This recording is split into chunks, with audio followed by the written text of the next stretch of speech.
ఆ rape scene చూసి నాకు చాలా భయం వేసింది. చీ ఏంటి ఇలాంటి కూడా అనిపించింది. ఈ సినిమా చూసిన తర్వాత ఓకే ఈయన కూడా ఫ్యామిలీ మ్యాన్ అన్నట్టు మోడిఫికేషన్, ఆ ట్రాన్స్ఫర్మేషన్స్ నచ్చినాయి క్యారెక్టర్స్ లో. సో మీరు ఎలా అగ్రీ అయ్యారు ఆ రేప్ చేసే సీన్స్ ని? అక్కడదా ఎలా ఎలా అగ్రీ అయ్యారు ఆ క్యారెక్టర్ కి? నేనా సి ఐ బిలీవ్ బేసిక్ గా నా యొక్క ఎయిమ్, నేను క్యారెక్టర్ యాక్టర్గా స్టార్ట్ అయినప్పుడు ఎస్వి రంగారావు అండి, ఆయన తండ్రి పాత్ర పోషించారు, విలన్ చేశాడు, హీరో చేశాడు, లీడ్ రోల్ చేశాడు. So my focus was to do every character possible.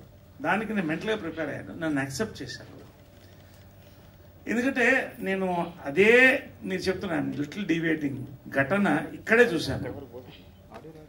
Interval దాకా నన్ను చూసి మాట్లాడుతున్న లేడీస్ నన్ను తిరిగి చూడలేదు. That is the success of the film.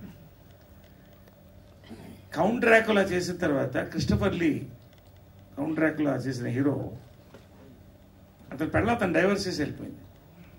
అంటే మళ్ళీ నాకు డైవర్స్లో వద్దు ఇంకా. So I'm happy. So anyway, so అంటే నేను అనేది ఏంటంటే ఆ పాత్ర ఇంపార్టెంట్ అండి. ఆ people are educated, they are enjoying it.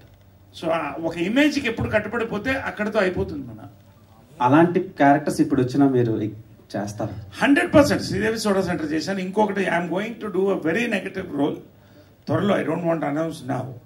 Very big film, ఒక డిఫరెంట్ నెగటివ్ షేడ్ ఉన్న పాత్ర.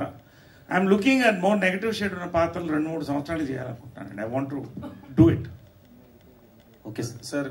నరేష్ గారు, రియల్లీ ఇప్పుడంటే you made the media, total media helpless here. ఇంకా మిమ్మల్ని మెచ్చుకుని వెళ్ళిపోవడానికి తప్పితే మిమ్మల్ని ప్రశ్నించడానికి ఏమీ లేదు ఇందులో. ఎందుకంటే really it's a great tribute to that legendary person called Ramoji Rao.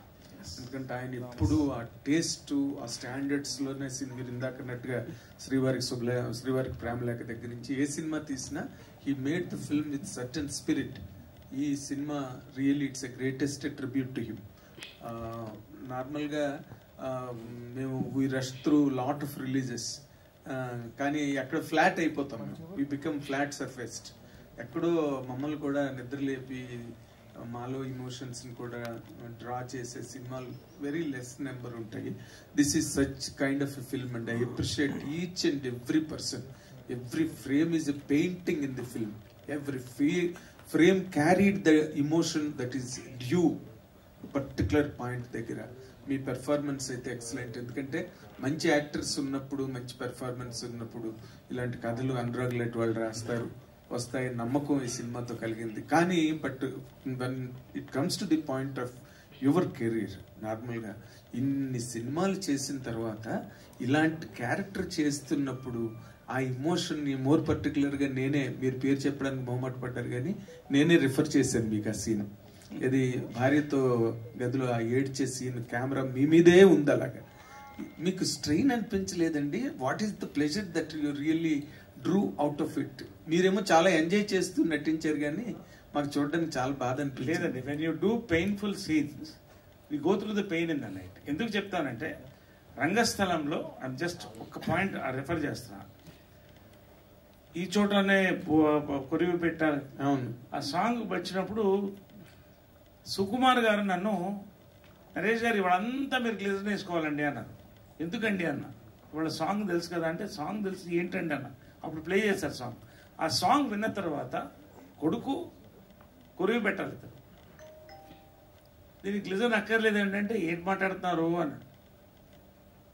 సరే అవునండి అన్న. దాదాపు మోర్ దెన్ హాఫ్ డే నాకు ఎంత వాటర్ ఉంటే బ్రెయిన్లో అంతవరకు I went on crying. Because ఎలాంటి సిచ్యువేషన్స్ నేను తలుచుకుంటుంటే ఏడుచుంటాను మీరు ఊహించండి. అంతకంటే నేను చెప్పదలుచుకోవాలి. Exactly method actors going to that. ఆ రాత్రి పడుకోవడానికి ఒక రోజు ఆ ప్రెషర్, ఆ కామెడీ ఫన్ చేసినప్పుడు ఆ ప్లెజర్ ఉంటుంది.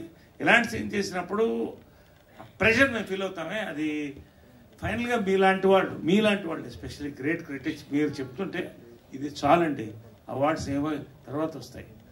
I really am thankful that you could feel my emotion. అది నాకు ఆనందం. అబ్సల్యూట్లీ అండి. మీరు చెప్తున్నారు. చెప్పండి.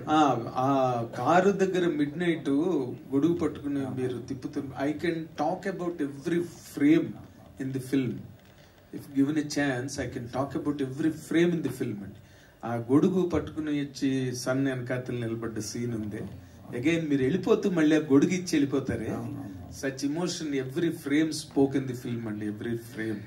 ఇవన్నీ అందరికి కనెక్ట్ అవుతాయండి ఎమోషన్స్. ఎందుకంటే I'm telling you one fact. నేను సినిమాలు వద్దు అనుకుని పాలిటిక్స్కి వెళ్ళిపోయినప్పుడు ఒక ఏజెన్సీ ఓపెన్ చేసి అక్కడ advertising. I last lot of money. I became bankrupt. నేను చెప్తున్నా, మా అమ్మ కృష్ణ గారు ఉన్నారు కాబట్టి. నానక్రామ్ కూడా ఇల్లు కట్టినప్పుడు ఆమె చెప్పి, ఎందుకు చెప్తానంటే క్లైమాక్స్ అది మీరు సినిమాలో చూడండి, సేమ్ సీన్ జరిగిందండి.